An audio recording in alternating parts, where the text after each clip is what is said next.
결혼한 지 올해로 3년하고도 6개월 차네요.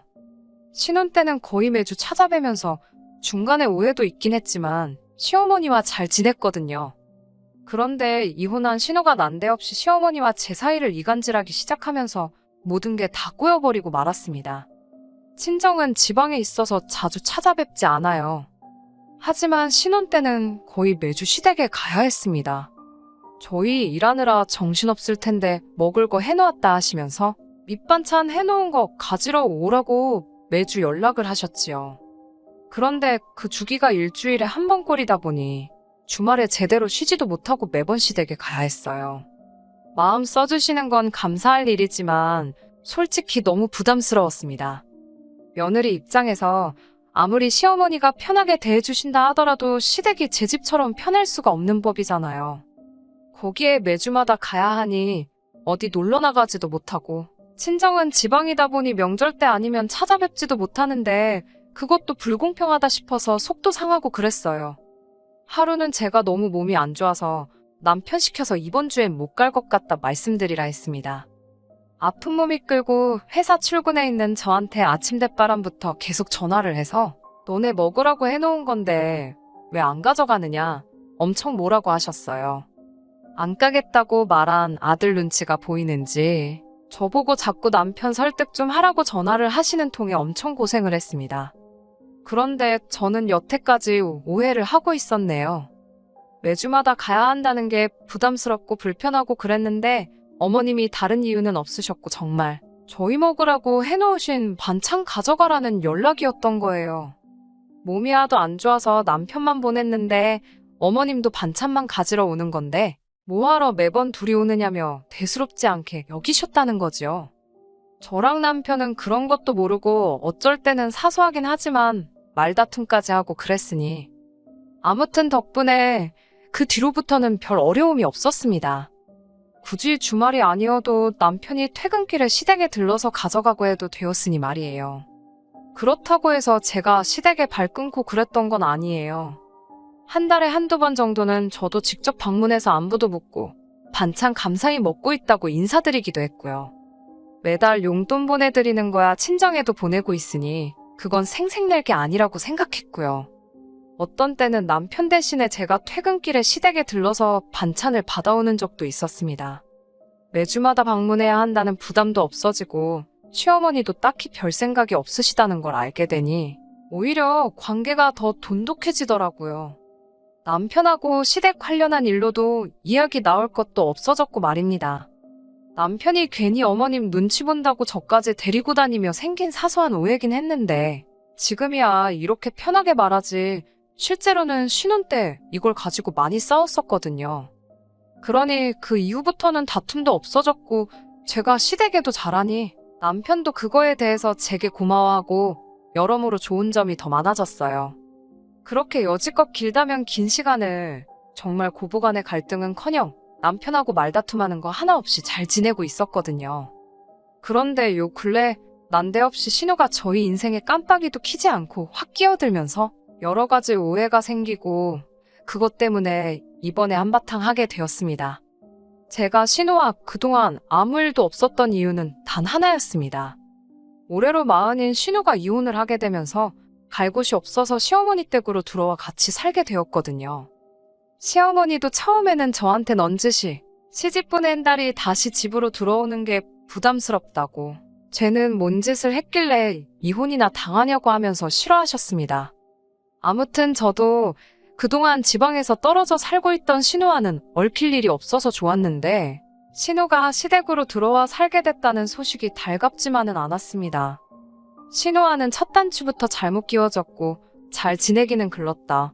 멀리 살아서 다행이다 하는 생각을 가지고 있었거든요. 남편도 신우와는 그렇게 가까운 사이가 아닌 듯 보였어요. 저희가 봄에 결혼식을 올렸는데 신우는 멀리 떨어져 살다 보니 연애하는 기간 동안 신우를 한 번도 만난 적이 없었습니다. 신우를 처음 보게 된 게 결혼식이었으니 남편과 신우가 남매이긴 하지만 얼마나 대면대면한 사이인지 알 수 있는 부분이었어요. 신우를 처음 봤을 때 저는 신부 대기실에서 잔뜩 긴장한 상태라서 신우와는 내가 네 남편 누나네 하면서 평범한 대화 나눈 거 말고는 잘 기억도 나지 않았거든요. 그런데 결혼식 마치고 나서 신우가 정말 보통이 아니구나 하는 걸 알게 되었어요. 식 마치고 나서 뷔페에서 결혼식 참석해주신 하객분들께 인사를 드린다고 여기저기 돌아다니고 있었지요. 신우 가족들의 첫 인상은 가히 충격적이었습니다. 그래도 제가 발품 손품 팔아가며 꼬치꼬치 비교해가며 정한 예식장이었고, 식사 또한 뷔페로 나오긴 하지만 음식 가짓수보다 퀄리티에 신경을 쓴 나름 고급스러운 뷔페였어요. 저도 한 번씩 다 먹어본 것들이고 제가 한 음식은 아니지만 신경 잘 썼다는 소리 들을 만큼 자신이 있는 부분이었거든요. 그런데 신우는 인사하러 들른 저희한테 결혼 축하한다, 잘 살아라 그런 소리가 아니라 뷔페를 잡아도 뭐 이런 곳으로 잡았냐고 하면서 음식이 가짓수도 몇 개 없다고 하면서 툴툴대더군요. 그렇게 말하는 신우 앞에는 가지가지 종류별로 다 담아온 음식 접시 말고도 한 접시 가득 떠온 육회랑 1인당 개수가 제한되어 있는 스테이크가 산더미처럼 쌓여 있었어요. 먹을 게 없다고 하는 사람치고 식탐이 참 많아 보였습니다. 정말 육회를 그렇게 산처럼 높이 쌓을 수 있는지는 처음 알았다니까요. 다른 사람도 아니고 가족인데 참석해준 다른 분들 먹을 것까지 그렇게 다 챙겨서 와야 했나 싶었지만 별다른 말은 하지 않았습니다. 자기 남편이나 자식들 맛있는 거 먹게 해주고 싶다는 그 마음은 알겠지만 욕심이 너무 사나워 보여서요. 그리고 그때 저는 신우랑은 가깝게 지낼 수 없겠구나 하는 생각을 하게 되었지요. 그렇게 남편 챙기고 자식들 챙기더니 결국엔 이혼당하고 그 아끼던 자식들은 남편한테 떠넘겨놓고 시어머니 댁으로 들어와 살게 되었다니 솔직히 저는 좋을 게 하나도 없었지요. 신우랑은 가깝게 지내진 못하겠다는 생각을 하긴 했지만 제가 결혼하자마자부터 신우한테 거리 두고 그랬던 건 아닙니다. 제가 나서서 친하게 지내자고 하지는 않았지만 한번 첫 인상이 안 좋았다는 이유만으로 사람을 싫어하지는 말자. 아무리 싫어도 내 남편의 누나고 이제는 내 가족이다 하면서 있었어요. 남편이 신우와 가깝지가 않으니 둘이서 서로 연락은 따로 하는 것 같아 보이지도 않았고 그런 신우가 저한테 따로 친하게 지내자고 연락을 할 리도 없었습니다. 그렇다 보니 결혼 후 한동안은 모르는 사람보다 더 거리감이 느껴질 정도로 연락 한 통 없이 지냈어요. 그러다가 저한테 처음으로 신우에게서부터 먼저 연락이 오게 되었습니다. 무슨 말을 해야 하나 전화 받으면서도 많이 걱정이 되었는데 제가 말까지 할 필요는 없더라고요. 자기 할 말만 딱 하고 끊어버렸으니 말입니다. 조금 있으면 시조카 아이가 생일인 거 알지? 하면서 곧 있을 시조카 생일에 저희가 사줄 선물을 정했다면서 그게 뭔지 말해주더라고요. 찾아보니 250만 원 정도 하는 노트북 컴퓨터였어요. 못 사줄 것도 아니었지만 솔직히 신우의 태도가 조금 거슬렸어요. 뭐 맡겨놓은 것도 아니고 저도 안 하긴 했지만 여태 인사 한마디도 안 하고 전화 걸었으면서도 안부 한번 묻지 않고 돈 내놓으라는 듯이 지 할 말만 하고 끊어버렸으니 말입니다. 남편한테 이야기하니 시조카가 이제 초등학교 들어가는데 250만 원짜리 노트북이 무슨 소리냐고 지가 쓰고 싶어서 사달라는 것 같다고 하더라고요. 저도 어렴풋이 느끼고는 있었는데 자기 자식 생일 핑계로 갖고 싶은 걸 동생한테 말하다니 어이가 없었지요. 시조카 선물은 초등학교 입학 선물 겸 해서 책가방이며 이것저것 그 또래 아이들이 필요할 만한 것들로 다 챙겨서 보내줬습니다. 그것도 돈이 꽤 많이 들어갔어요. 저희가 자녀 계획이 딱히 없다 보니 아기 때부터 봐온 건 아니지만 시조카한테 잘해주고 싶었었거든요. 그래서 이거 고르고 저거 고른 게 다 따지고 보니 40만 원 정도 되더라고요. 신우가 별로인 거지 시조카한테는 좋은 외삼촌, 좋은 외숙모가 되고 싶었기에 아깝지는 않았습니다. 그렇게 챙겨서 선물을 보냈는데 신우는 왜 사달라는 건 안 보내고 필요도 없는 걸 보냈냐고 하면서 성질을 내더라고요. 남편이 어이가 없어 하면서 초등학생이 250만 원 노트북이 뭐가 필요하냐고 시조카 대학교 들어가면 더 좋은 거 나오지 않겠냐고. 조카가 그 정도 노트북이 진짜 필요할 때 되면 그때 물어보라고 하고 전화를 끊어버렸습니다. 그렇게 한바탕 싸우고 났더니 신우는 삐져가지고 시조카 생일 파티에 저희 오라는 이야기도 하지 않더군요. 어머님도 외손자 생일 잔치 간다고 잔뜩 기대해서 기다리고 있었는데 저희가 가질 않으니 생일 잔치는커녕 신우 사는 동네 근처도 가지 못하셨지요. 제가 고른 가방만 메고 나가도 시조카 학교 가서 절대 기죽지는 않았을 텐데 참 욕심이 험한 데다가 뒤끝도 장난 아닌 사람이라는 생각이 들었네요.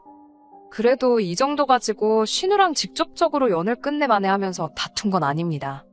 시조카 생일이 지나고 나서 반년 정도 지나서야 신우한테서 다시 연락이 왔거든요. 그간 있던 오해 풀 생각도 없어 보이고 그렇다고 해서 은근슬쩍 친한 척 말 거는 것도 아니고 대뜸 저한테 날짜랑 주소 하나 띡 찍어 보내놓더니 회사는 월차를 내든 해서 빠지고 그날에는 거기로 오라고 하더라고요. 무슨 일인지도 말해줘도 안 갈 판인데 말도 없이 저러니 어이가 없더라고요. 무슨 일이냐 물어도 손이 신우인 자기가 시키는데 이 집 서열맨 아래인 제가 말꼬리가 왜 이렇게 기냐면서 그냥 오라면 오는 거지 잔말이 많다는 겁니다. 그래서 뭔지도 모르겠는데 갈 생각 없다 하고 전화 끊으려고 했어요. 그러니 그제서야 왜 그러는지 이유를 말해주더군요. 그 주소는 신운의 시댁 주소고 그날이 신운의 시댁이 김장을 하는 날이랍니다.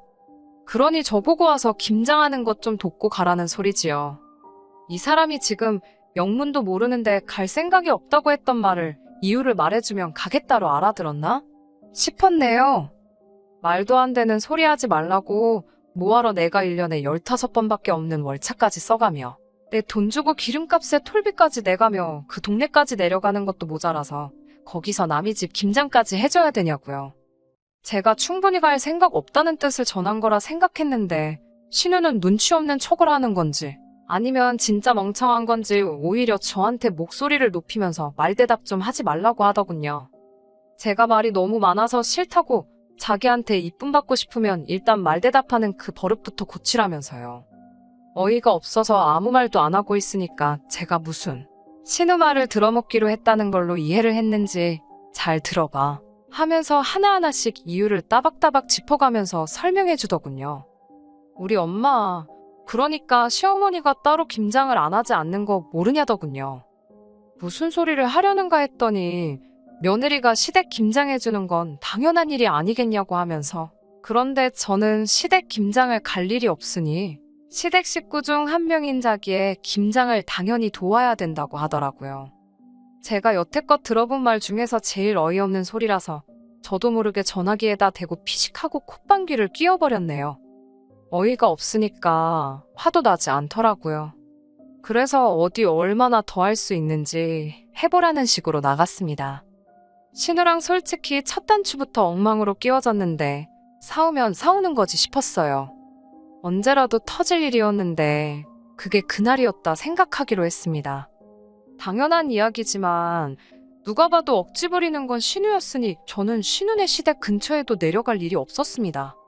신우도 제가 똑같이 성질 부리면서 달라들건 예상 못했는지 언성 높이며 내가 남의 집 김장을 뭐하러 가냐고 한마디 하니 제 기세에 눌려서 곧바로 꼬리 내리고 전화를 끊어버리더군요. 아무 말도 안 하고 있으니 우습게 보였나 싶어서 이참에 제대로 한번 보여준 부분도 없지 않아 있었습니다. 아무튼 그렇게 신우하고는 그 사건을 계기로 여태까지 연을 끊다시피 해서 지내고 있었거든요. 그나마 한결 마음이 편하게 만들어졌던 건 신우가 마음 먹고 가지 않으면 엄두조차 나지 않는 먼 곳에 살고 있다는 사실이었는데 이제 시댁으로 들어오게 되었으니 내심 신경이 쓰이긴 했습니다. 신우가 시댁으로 들어오고 나서 처음 남편하고 둘이서 같이 시댁에 갈 일이 생겼습니다. 시어머니는 평소 때처럼 저희를 반갑게 맞이해 주셨고요. 신우는 뭐가 그렇게 불만인지 입이 대빨 나와서 저희가 왔건 말건 신경도 안 쓰고 멀리서 노려만 보고 있더라고요. 뒤통수가 얼마나 가렵던지 구멍이 나는 줄 알았네요. 아무튼 그날도 어머님이 해주신 반찬 맛보고 이래저래 이야기하다가 집에 돌아갔거든요. 그때까지는 아무 생각도 없었는데 언제부턴가 어머님이 반찬 해놨으니 가지러 오라는 이야기도 없어지고 아무튼 분위기가 평소와는 조금씩 달랐습니다. 사실 반찬 해주시는 거 감사하긴 하지만 안 해주셔도 크게 상관이 없는 부분이었거든요. 어쨌든 맞벌이 부부이기도 하고 그래서 집에서 밥도 잘 안 먹으니 말이에요. 그런데 이 반찬 때문에 아주 큰 사건이 일어났습니다. 어머님도 신우가 들어와서 정신도 없고 입이 하나 늘었으니 우리 해줄 만큼 넉넉하게 반찬을 못 해주시나 보다 했어요. 반찬 가지러 갈 일이 없다 보니 매주 시댁에 발걸음 할 일도 없었고 말이지요. 마침 회사 일이 엄청 바빠서 겸사겸사 시댁에는 따로 발걸음을 하지 않았습니다. 그런데 얼마 전에 어머님한테서 전화가 왔어요. 목소리는 화가 많이 나신 듯 들렸고 니들 나 좀 보자 하면서 평소와는 다른 날카로운 말투로 저희를 부르시더군요. 퇴근길에 남편과 만나 시댁으로 향했어요. 저희가 들어오자마자 어머님은 저희한테 버럭 화부터 내시더라고요. 니들은 먹을 거 안 해주면 도통 시댁에 찾아올 생각을 안 하느냐고요. 안 찾아뵌 건 사실이지만 일도 바빴고 그래봐야 그 기간이 한 달도 안 되었는데 제가 매주 시댁에 찾아가야 하는 오해를 했던 신혼 때 아니고선 시어머니하고 갈등은커녕 사이만 더 좋았는데 갑자기 왜 저러시나 싶더라고요. 그런데 옆에서 살쾡이 눈을 하고 팔짱을 끼고 있는 신우를 보니 그제서야 이 상황이 이해가 되었습니다. 신우가 시어머니랑 저를 사이에 두고 이간질을 했던 거예요. 신우가 시어머니 바통을 이어받아서 저한테 따지고 들더라고요. 너네같이 염치 없고 뻔뻔한 것들은 처음 봤다고요. 우리 엄마가 보살이나 마찬가지라면서 자기 전시모였다면 벌써 뺨싸다기부터 올라갔다나 어쨌대나 하는 겁니다. 대체 뭐 때문에 저러나, 그리고 중간에서 뭔 말을 했길래 어머님이 저러시나 한번 드러나보자 하고 가만 참고 있었지요. 이유는 간단했네요. 매주 그렇게 돈 한 푼도 안 내고 반찬을 가져갔다는 게 말이나 되지 않는다는 겁니다. 그러면서 자기가 이제 시부모님을 모시고 살게 되었으니 두 분 노후적응 관리를 자기가 하기로 했다고 매주 반찬 가져가는 것하고 해서 한 달에 200만 원씩을 자기한테 붙이라더군요. 그 말을 듣자마자 딱 알았네요. 신우가 시어머니를 꼬드겨서 저희한테 돈을 더 받아가려는 계획이었다는 걸요. 그래도 시어머니가 그런 말도 안 되는 꾀임에 넘어갈 거라고는 생각 못했습니다. 저희가 진짜 어머님이 해주시는 반찬 받기만 하고 입싹 닫은 게 아니었는데 말이에요.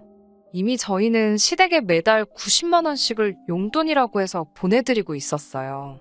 친정은 절반도 안 되는 40만 원만 보내고 있습니다. 이유는 어머님이 매달 해주시는 반찬 때문에 더 챙겨드리는 거였고요. 그런데 저희가 뭐 매주 반찬 받아가고 돈을 더 드리기로 계약이 되어 있는 것도 아니고 어머님도 사람인데 좀 쉬고 싶은 날도 있지 않으시겠나 해서 반찬값을 더 쳐드리는 거라고 말을 한 적이 없을 뿐이에요. 괜히 저희 먹을 거 해다 주시는 것 때문에 다른 볼일 못 보고 그러실 수도 있겠다 생각한 배려였지요. 그리고 매번 다른 메뉴 해주신다고 고민하고 고생하시는 거 감안해서 반찬값을 50만 원이나 넉넉하게 드리고 있었던 거였어요. 친정에는 얼마 보내고 있는지 액수를 말해줄 필요는 없었기에 아마 양가에 똑같이 보내고 있다고 생각했나 봅니다. 신우는 그 점을 파고들고 친정보다 시어머니가 더 고생을 하는데 돈은 똑같이 준다고 하면서 돈을 더 받아 챙기기 위해 수작을 부려서 어머님 조종에 이간질을 했던 거였지요. 솔직히 이제부터 90만 원 보내는 대신에 100만 원으로 올려서 보내라고 했다면 이 정도까지 나오진 않았을 거예요. 한 달에 세상 누가 밑반찬 사 먹는데 200만 원이란 돈을 쓰겠어요?